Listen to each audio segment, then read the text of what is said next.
All living things on earth was setting free from toil, while I preparing was alone to face the battle which awaited me, as well of ruth as of the perilous quest, now to be limned by faultless memory. Help, lofty genius, muses, manifest goodwill to me. Recording what befell, do thou, O mind, now show thee at thy best. I thus began, poet and guide as well, ere trusting me on this adventure wide. Judge if my strength of it be capable.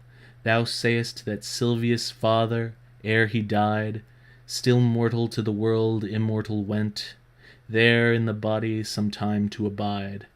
Yet that the foe of evil was content, that he should come, seeing what high effect, and who and what should from him claim descent, no room for doubt can thoughtful man detect, for he of noble Rome, and of her sway imperial, in high heaven grew sire elect. And both of these, the very truth to say, were founded for the holy seat, whereon the great Peter's follower sits today. Upon his journey, praised by thee, were known and heard things by him, to the which he owned his triumph, whence derived the papal gown. That path the chosen vessel later trod, so of the faith assurance to receive, which is beginning of salvation's road. But why should I go? Who will sanction give? For I am no Aeneas and no Paul. Me worthy of it no one can believe, nor I myself. Hence venturing at thy call, I dread the journey may prove rash, but vain for me to reason. Wise, thou know'st it all. Like one no more for what he wished for fain, whose purpose shares mutation with his thought, till from the thing begun he turns again. On that dim slope so grew I all distraught, because, by brooding on it, the design I shrank from, which before I warmly sought. If well I understand these words of thine, the shade of him magnanimous made reply, thy soul 'neath cowardice hath sunk supine, which a man often is so burdened by.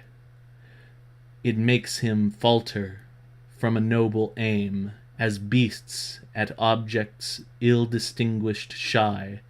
To lose thee from this terror, why I came, and what the speech I heard, I will relate. When first of all I pitied thee, a dame hailed me where I mongst those in dubious state had my abode.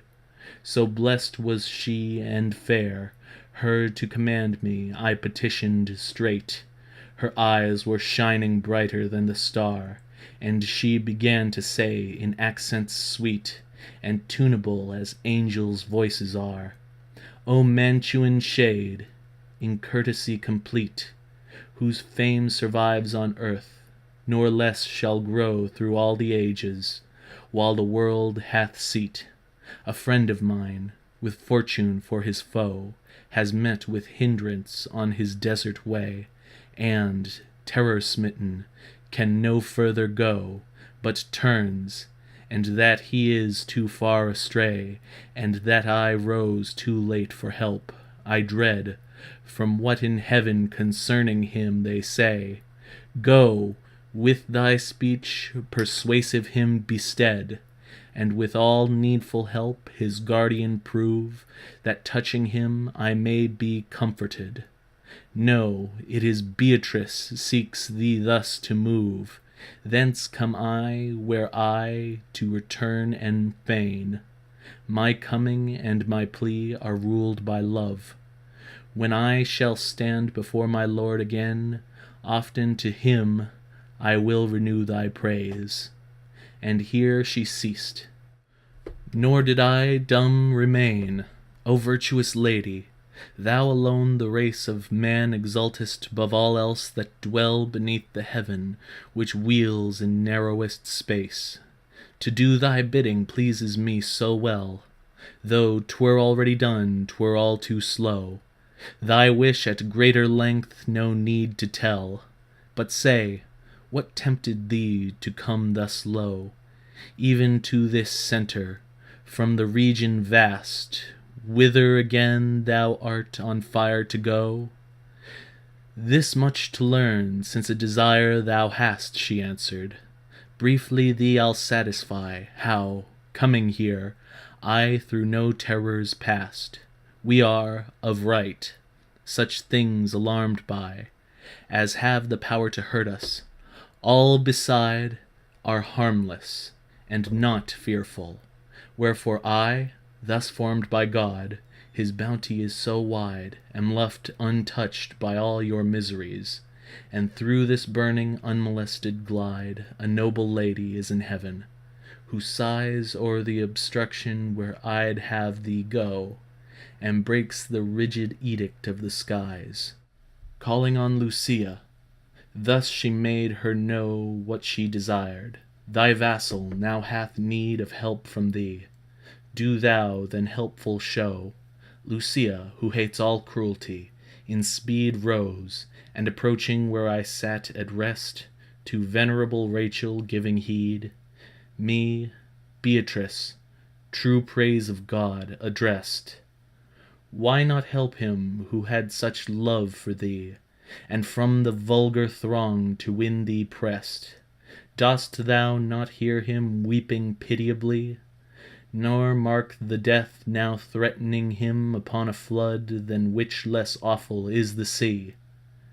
Never on earth did any ever run, allured by profit or impelled by fear, swifter than I, when speaking she had done. From sitting 'mong the blest descended here, my trust upon thy comely rhetoric cast, which honors thee and those who lend it ear.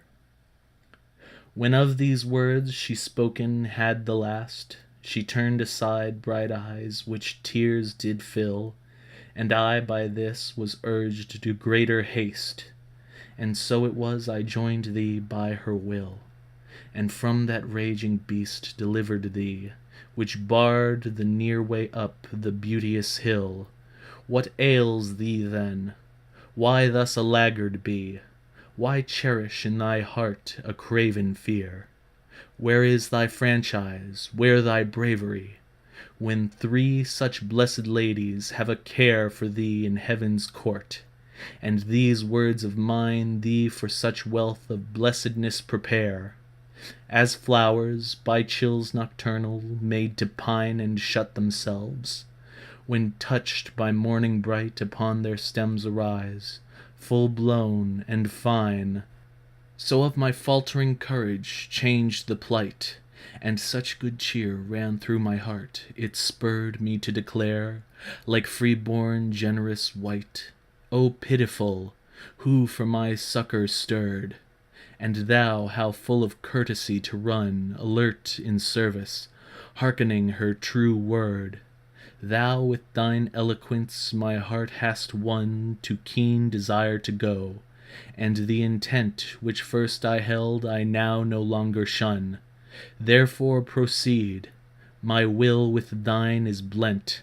Thou art my guide, Lord, Master, thou alone. Thus I, and with him, as he forward went, the steep and rugged road I entered on.